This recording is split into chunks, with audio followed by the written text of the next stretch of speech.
Welcome to the deep dive. We take those dense financial reports, strategic filings, legal docs, all that stuff, and we custom tailor the intelligence you really need. Today, it's a deep dive into a giant in the digital gaming space. We're looking at their recent performance, their strategy, using their Q3 2025 financials, and some big announcements as our guide.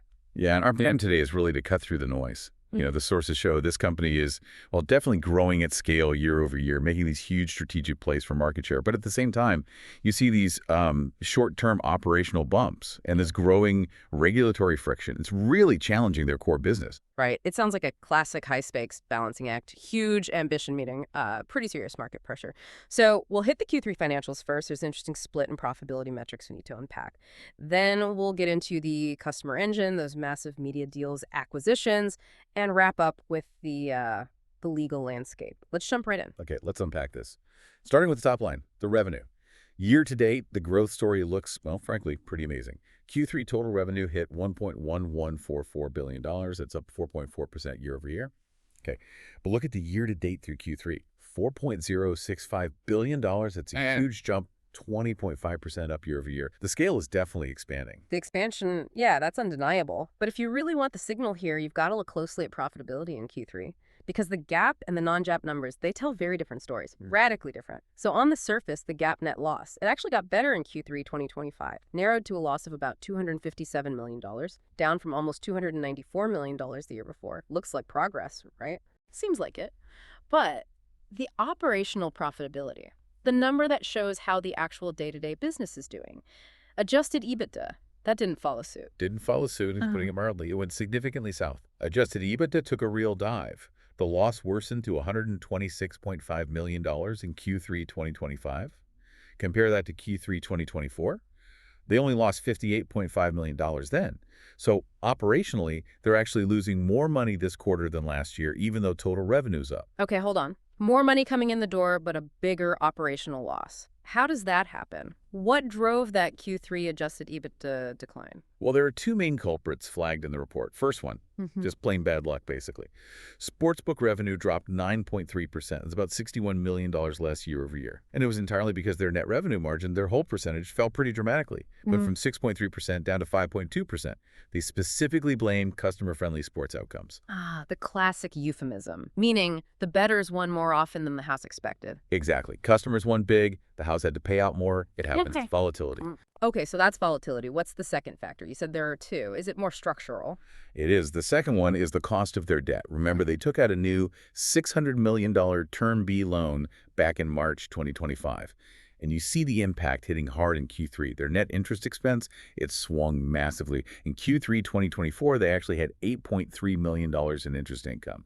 This year, Q3 2025, it flipped to nearly $19.6 million in interest expense. That's a swing of almost $28 million in just one quarter. That's a huge drag, eats right into operational profit. Wow, okay. That makes the worsening EBITDA loss make a lot more sense. But if the operational loss got so much worse, how did the GAAP net loss end up looking better, cleaner? Right, that cleaner GAAP number. It was mostly down to some cleanup from the prior year's expenses not repeating. Specifically, their general administrative costs, G&A, dropped by almost 25%. Why? Because they didn't have the same high cost this year related to discontinuing that Rainmaker's product line. And they had lower litigation costs compared to last year. So, yeah, they cleaned up some losses in the past, but the current core operations were definitely feeling the pinch from debt and those sports outcomes. That difference, that gap between GAAP and Adjusted EBITDA, that's probably the single most important financial signal you need to take from this quarter's report. Okay, let's shift gears. Talk about the user engine. Monthly unique payers, MUPs, that's the lifeblood, right? In Q3 itself, MUPs were flat year over year, 3.6 million. No growth there quarter over quarter. But the year-to-date picture shows a stronger trend. 3.8 million MUPs on average, up nearly 12% year over year. Yeah, flat quarter over quarter. But the YTD trend is key, and it's crucial for you, the listener, to see the organic growth underneath. Even if you strip out the MUPs they got from acquiring Jackpocket, that digital lottery app, YTD MUPs still grew by 7.4%. So that shows real, healthy customer acquisition is still happening, which is definitely encouraging. And are they getting more money out of each customer? ARPMUP, average revenue per MUP, grew 3% in Q3 to $106, and year-to-date ARPMUP up 8.1% to $120. That seems pretty solid. Monetization is definitely strong, and it seems tied to two main things. First, just more iGaming revenue. That's your online slots, table games, going nicely. Second, they mentioned a structural improvement in the sportsbook hold percentage over the full 9-month period. Hang on, structural improvement in hold. What does that mean exactly? You mentioned the bad hold in Q3. Right. This is important. It means despite the bad luck in Q3, over the longer 9-month view, they think they're getting smarter. They're improving their pricing models, their risk management, maybe adjusting odds better, putting in tighter controls.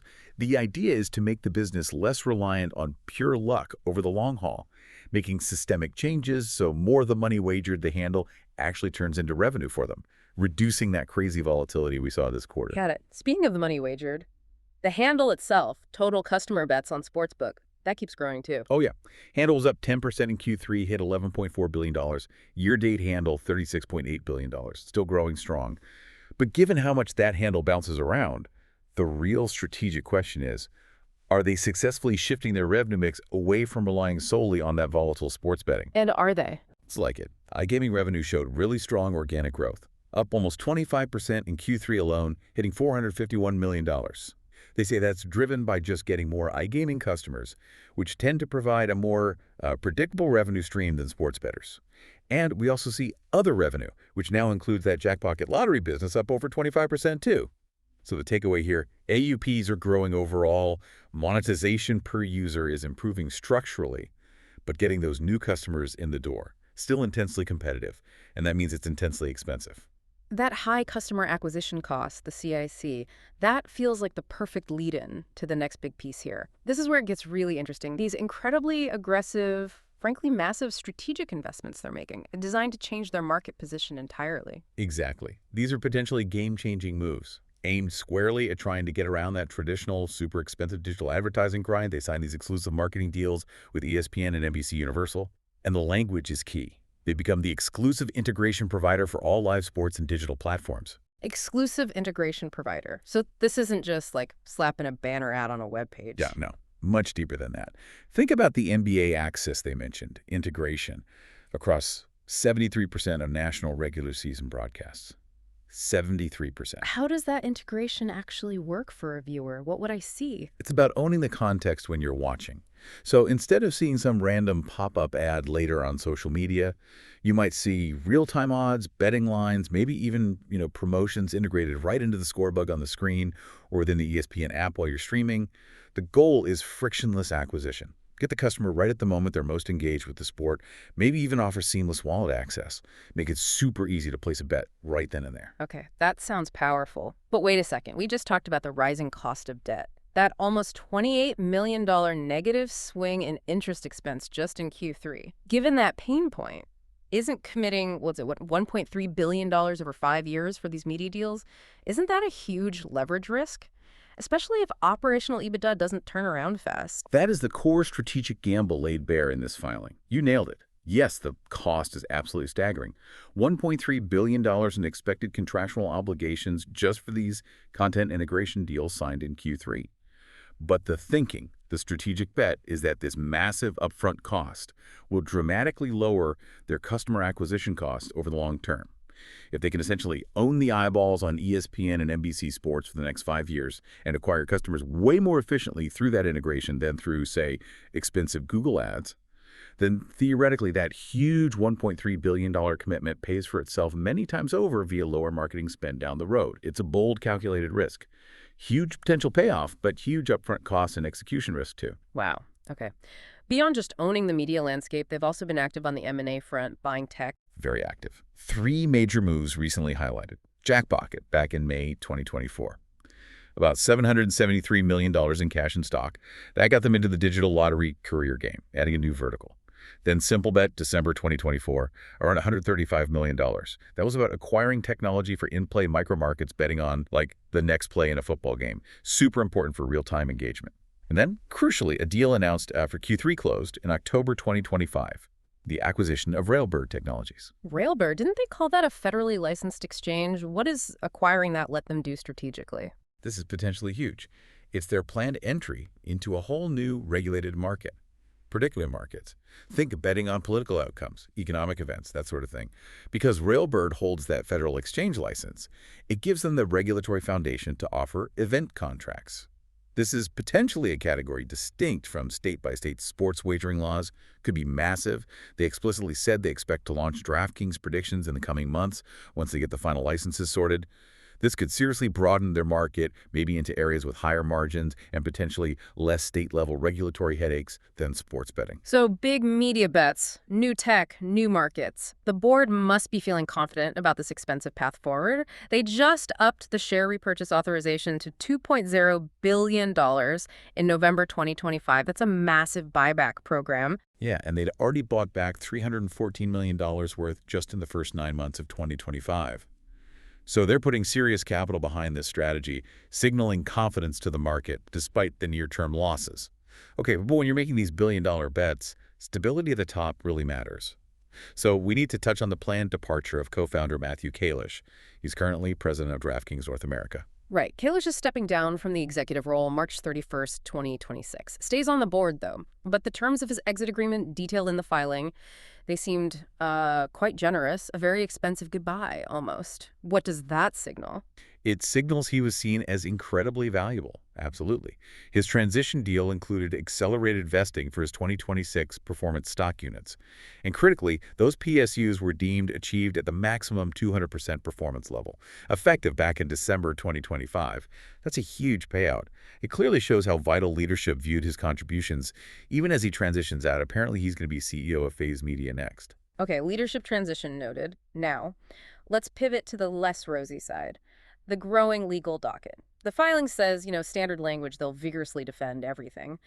But it also acknowledges outcomes could be materially adverse. That's lawyer speak for this could really hurt. It definitely could. And this is maybe the biggest long-term risk factor hanging over everything else. The legal challenges seem to fall into 3 main buckets, and you really need to understand the threat level from each one. Okay, bucket number 1. Sounds like it hits the user experience, how they interact with customers. Exactly. Bucket 1 is consumer protection claims. We're talking multiple class action lawsuits, cases like Scanlon, Midcheck, Young's. They allege things like misleading promotions, those risk-free or no-sweat bet offers. Were they really risk-free?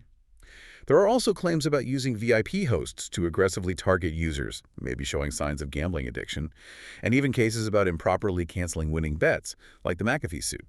Taken together, this group suggests increasing scrutiny from users, lawyers, and potentially regulators on their marketing and retention tactics. Are they fair? Are they responsible? Okay, serious stuff. What's the second bucket of legal risk? Bucket 2 is patent infringement. This hits the core technology. There are major ongoing disputes here, names like WinView, Aero Gaming, Micro Gaming. These lawsuits claim DraftKings tech things like synchronized gaming features or their in-play wagering systems. Maybe stuff from SimpleBet infringes on existing patents. Losing these could mean big financial damages, or maybe worse, force them into expensive redesigns or removing key product features. Okay, consumer protection, patent fights. What's the third and potentially most existential legal threat? Bucket 3 is the legality challenges. This is where the fundamental right to operate certain products is being questioned. Specifically, we're seeing state-level lawsuits trying to get courts to declare daily fantasy sports, DFS, their original core product, as illegal gambling. Key battlegrounds are huge states like Texas and California. And critically, the filing notes that California's Attorney General actually issued an opinion back in July 2025, stating that in the AG's view, California law prohibits operating DFS games in the state. That's a massive development. Losing DFS in huge states like California or Texas would just lop off significant high-margin revenue streams. This bucket represents perhaps the most direct, immediate threat to parts of their existing business. Hashtag outro. So let's try and synthesize this whole picture. What you have is this incredibly aggressive company. They're funding these massive, almost generational strategic bets, that $1.3 billion for media access, the push into new categories like prediction markets via Railbird. And they're funding it off the back of, pretty robust year-to-date performance overall. But that expansion is being directly counterbalanced by rising debt costs, that short-term revenue volatility from things like sports outcomes, and this really complex, clearly intensifying legal battleground. A battleground focused on consumer protection, patents, and the basic legality of their core products. So what does this all really mean for you if you're tracking this space? The core challenge, the tightrope walk, seems to be integrating this super fast tech expansion and aggressive monetization push, with the reality that regulators, courts, and consumers are scrutinizing them more closely than ever. They're running faster, spending bigger to try and lock up market dominance. But they're doing it while the ground underneath the regulatory ground feels like it's getting increasingly shaky. Absolutely. And then maybe here's a final provocative thought for you to chew on. Building on that media deal, that massive $1.3 billion bet on ESPN and NBC Universal. It suggests maybe a fundamental shift in how this game is played long term. Could the future of online gaming be less about just outspending competitors on Facebook and Google Ads, and more about actually owning the delivery platform itself, owning the context where sports are consumed live? If they can truly make that integration work, acquire customers seamlessly, efficiently, right there inside the broadcast or the app, that could potentially rewrite their customer acquisition costs over the next 5 years, and maybe reshape the profitability model for the whole industry. Definitely keep an eye on how that huge media gamble plays out against their mounting legal headaches. That tension is key.